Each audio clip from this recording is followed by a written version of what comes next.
क्या आप जानते हैं कि 1857 की क्रांति सिर्फ एक सैनिक विद्रोह नहीं बल्कि भारत की आजादी का पहला बड़ा संग्राम था। आइए जानते हैं इस क्रांति की शुरुआत, इसके नायकों और इसके प्रभाव की पूरी कहानी।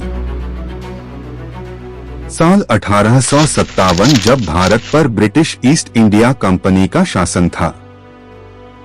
अंग्रेजों की अन्यायपूर्ण नीतियों और शोषण से जनता में असंतोष बढ़ रहा था। किसानों पर भारी कर, धार्मिक हस्तक्षेप और सेना में भारतीय सैनिकों के साथ भेदभाव, यह सभी कारण क्रांति की नींव बन रहे थे। 1857 के विद्रोह का तात्कालिक कारण था एनफील्ड P53 राइफल। इस राइफल के कारतूस को मुंह से खोलने की जरूरत थी और उन कारतूसों पर गाय और सुअर की चर्बी लगी है।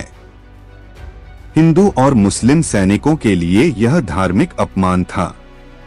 10 मई 1857 को मेरठ छावनी में सैनिकों ने खुलेआम विद्रोह कर दिया। उन्होंने जेल में बंद अपने साथियों को मुक्त किया और दिल्ली की ओर कूच किया। दिल्ली पहुंचकर उन्होंने बहादुर शाह जफर को भारत का सम्राट घोषित कर दिया।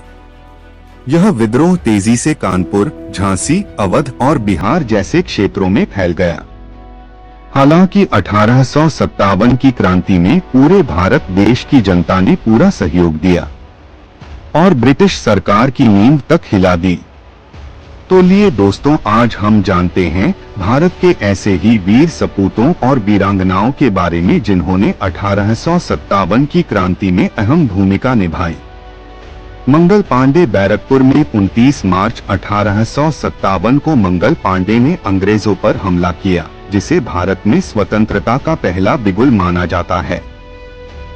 झांसी की रानी लक्ष्मीबाई, उन्होंने अंग्रेजों से अपनी झांसी की रक्षा के लिए अदम्य साहस और वीरता दिखाई। नाना साहेब कानपुर में विद्रोह का नेतृत्व किया और अंग्रेजों के खिलाफ मोर्चा खोला। बेगम हजरत महल, अवध में अंग्रेजों से लोहा लिया और लखनऊ को बचाने का प्रयास किया।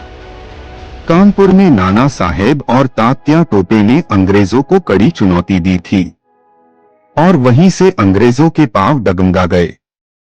झांसी की रानी लक्ष्मीबाई ने कालपी और ग्वालियर में वीरता से संघर्ष किया और अंग्रेजों से भरपूर लोहा लिया, जिसे अंग्रेजों के पसीने छूट गए और ब्रिटिश सरकार की नींव और कमजोर होती गई। लखनऊ में हजरत महल ने भारतीय सेनाओं को एकजुट किया। बिहार में कुंवर सिंह ने अपने 80वें वर्ष में भी अंग्रेजों के खिलाफ मोर्चा संभाला। अंग्रेजों ने इस विद्रोह को दबाने के लिए अत्यधिक क्रूरता का सहारा लिया। दिल्ली, कानपुर और झांसी जैसे स्थानों पर भारतीयों पर अमानवीय अत्याचार किए गए। 1858 तक अंग्रेजों ने विद्रोह को कुचल दिया। बहादुर शाह जफर को रंगून निर्वासित कर दिया गया, लेकिन यह क्रांति व्यर्थ नहीं गई। इसने भारतीयों को एकता और स्वतंत्रता की प्रेरणा दी। 2 स्वतंत्रता आंदोलन की शुरुआत, इस क्रांति ने भारत के स्वतंत्रता संग्राम को दिशा दी। 1857 की क्रांति भले ही पूरी तरह सफल न हुई हो, लेकिन इसने भारत को स्वतंत्रता के मार्ग पर चलने की प्रेरणा दी। यह हमें सिखाती है कि अत्याचार के खिलाफ खड़ा होना हमारा कर्तव्य है। अगर आपको यह कहानी प्रेरक लगी हो तो इसे लाइक करें और चैनल को सब्सक्राइब करना न भूलें।